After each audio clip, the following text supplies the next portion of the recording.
take a moment to reflect on how much $300 million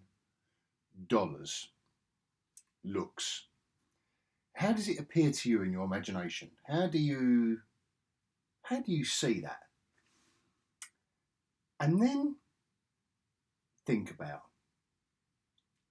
Indiana Jones, the Dial of Destiny. And then I'm going to explain why I think that is the final platinum coated, diamond studded nail in Lucasfilm's coffin.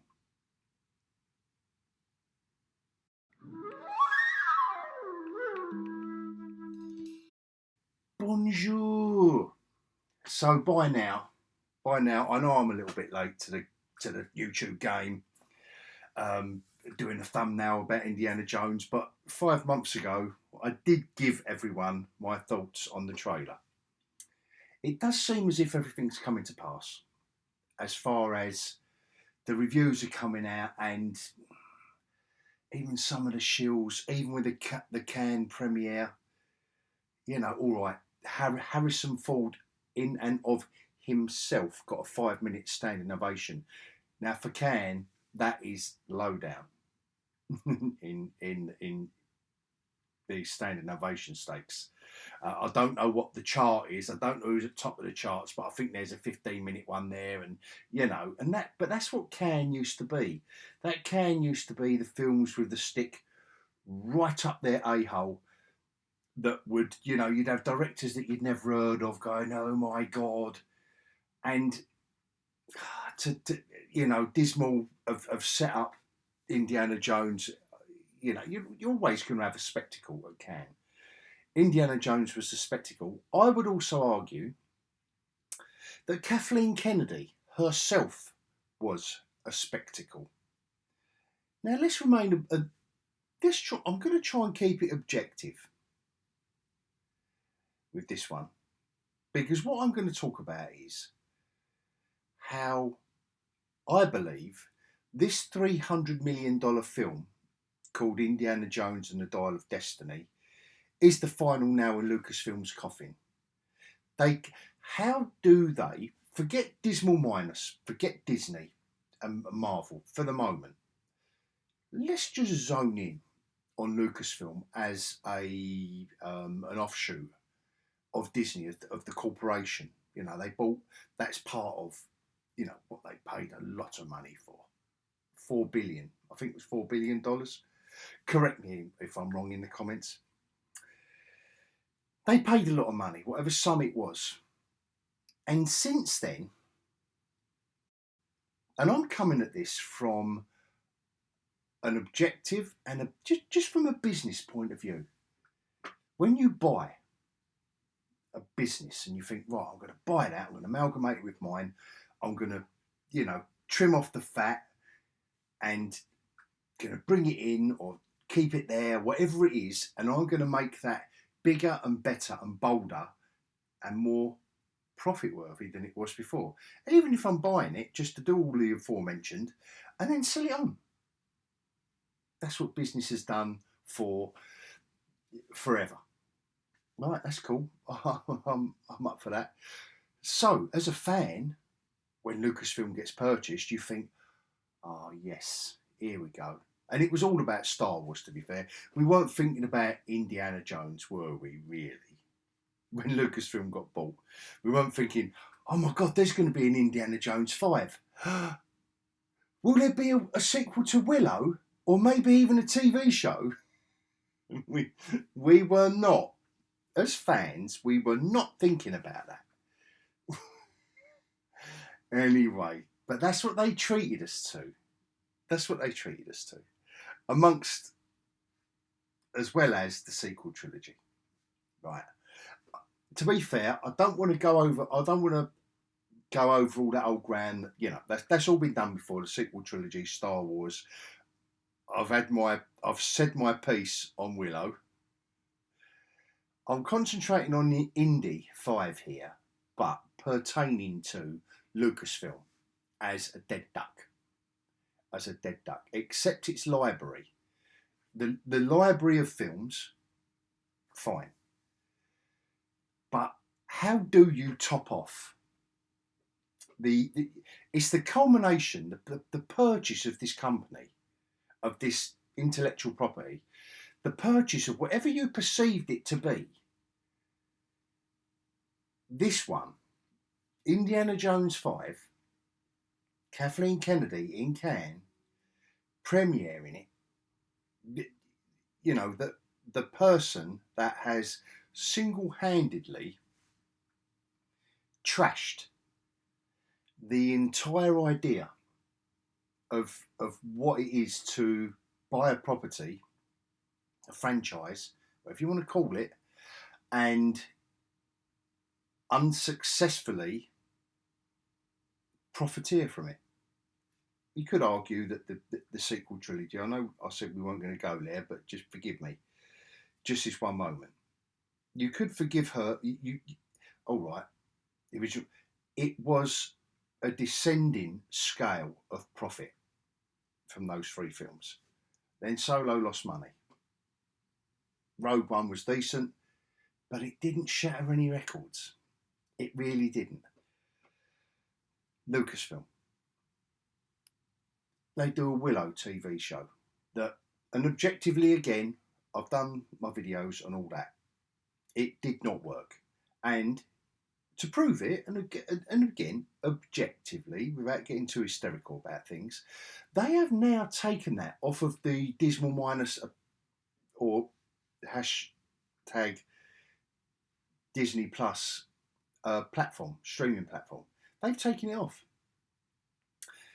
Because what Disney have to do now as a company, separate from, well, Lucasfilm is a part of it, but separate from Lucasfilm, as a company, as a business, they have to now shrink. They're laying off 7,000 workers. They're having to save $5 billion, however many billions it is across the board.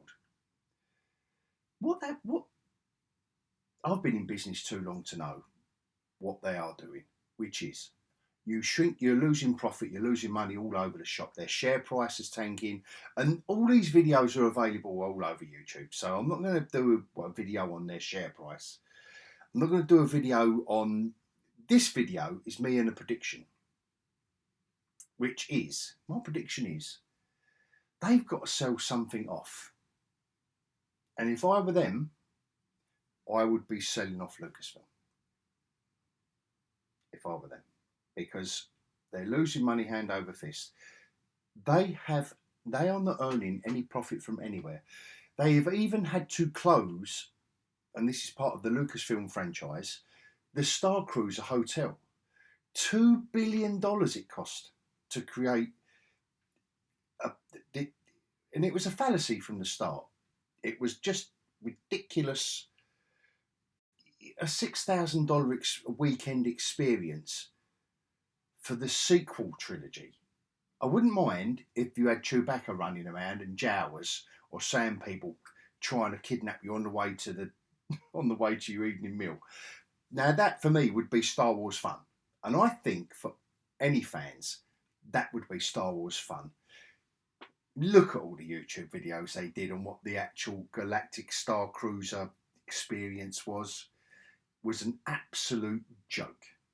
Even my old mate Space Lizard the other day said, why didn't they just even put the cantina, just the cantina in there, somewhere in the Star Cruiser Hotel experience from the original film that everyone falls in love with, and even the youngsters that jumped on with the prequel trilogy or anything would go back to the films of yore, and it was just more entertaining. So, Indiana Jones, from the original trailer, the first trailer from a few months ago, said it was going to be the usual Dismal Minus. It had Fleabag, it had Phoebe Waller-Bridge, who had been brought in just as a side note, was brought in for some reason. I don't know what she did to deserve this, to be involved with James Bond and the last Bond film that they did. Another nail in the coffin. And I know Phoebe Waller-Bridge is the link here. Now that sad, dreary, dour, po-faced excuse for a movie was partly down to her being brought in to give it a modern spin.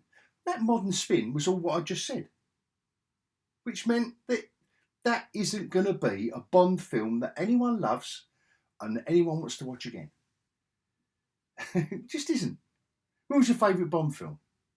I even forget. At the moment, I forget the name of the last one. But no one's going to.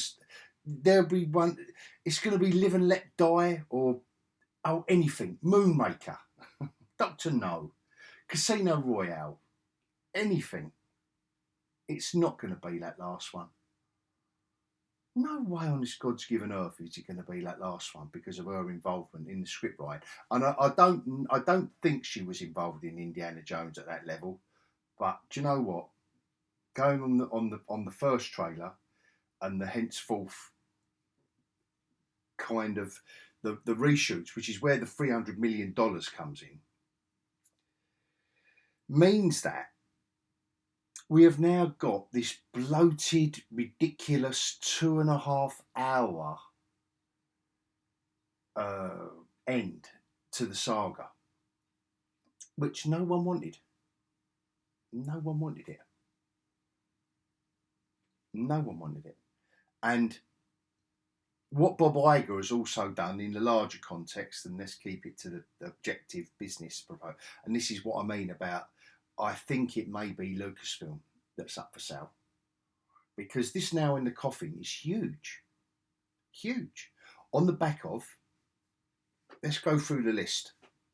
A $300 million bloated arse of a film that needs to earn like Avatar money. It needs to earn, you need to be in the billion bracket for this film. And the critics, even the shills, aren't shilling for this one. They're not. There are a few that are saying, oh my God. But I think we all know the direction of traffic for this. We really do know where Indy 5 is going. It's a shame, but we know where it's all heading. Because of all the usual. Because of all the usual identity politics and agenda-driven story writing and the yawn. And this $300 million now in the coffin is, the other nows are Willow Series 2 being cancelled, as well as Willow Series 1 being taken off of the platform. Because what they're saying is, and this is all part of the shrink in the company, because where it's getting devalued with the stock share going down and down and down and down, what you do is you shrink your company, so in and of itself, and this is just standard business practice. This is standard business practice. You shrink your company so its devalued worth is now a bit more appropriate, percentage-wise, if you're following me. Apologies if you're not, because that's really an aside.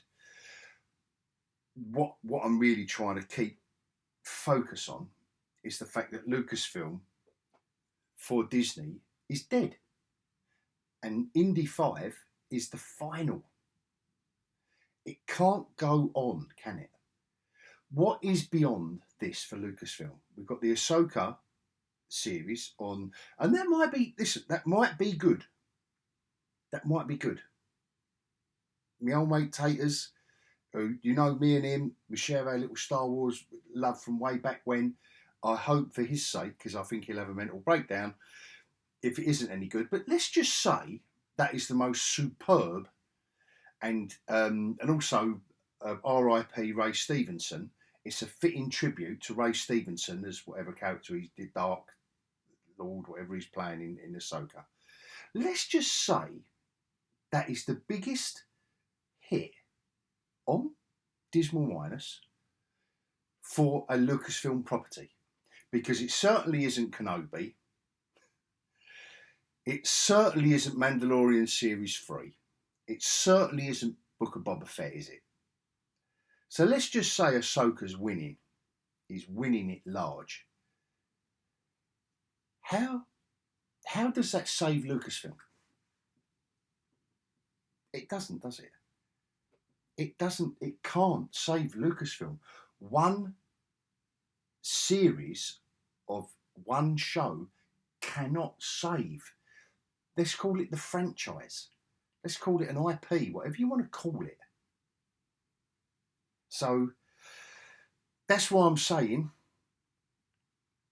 Lucasfilm is dead. I think KK is on her way out, because I do believe she was set up with the getting back to the Star Cruiser Hotel and all that.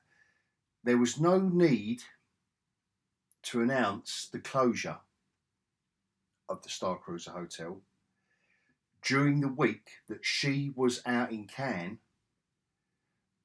Not promoting, really. I mean, she's just going to promote herself, to be fair. She's just going to laud herself. She's going to talk about how good this film is and why you should watch it. She's just going to say how good she is and what she has done. And that is another problem for Disney as a company. But they could have announced it the day she got back from Cannes, but they didn't. They announced it the day they were premiering Indiana Jones. So we've already had Chapek, his head rolled a couple of months ago. KK's head is next, and Lucasfilm needs to be sold off. They're going to want to keep hold of Marvel, because Quantum Mania, while it didn't set the world, nothing Marvel are doing is setting the world on fire. But the latest Guardians, and I know they got the Marvels at the end of this year, but that doesn't seem to be in as dire straits as Lucasfilm, and only by that much. By that much.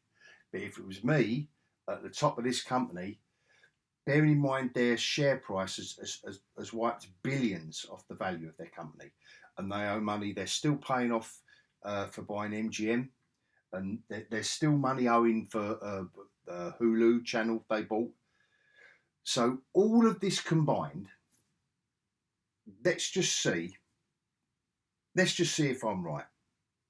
So I think this is probably the final death throw for Lucasfilm, and all I want to do is throw it out there. Anyway, let's see how right I am. Indy's going to suck. There is no Willow 2. We know that. It's all been cancelled. So what's in the future, apart from Ahsoka? KK has lied about Star Wars trilogy films. We can go into that, but none of that's happening. None of that is happening when you've got everything on the line for a $300 million release for film that no one really wanted. Anyway, I'll leave it there. I know that this video is probably asking more questions than anything else, but come back at me. That's my predictions. I know they're a bit jumbled, but let's see over the course of time what's going to happen. KK's head's got to roll and Lucasfilm's got to be sold. Let's see how right I am. And on that note, I will bid everyone adios.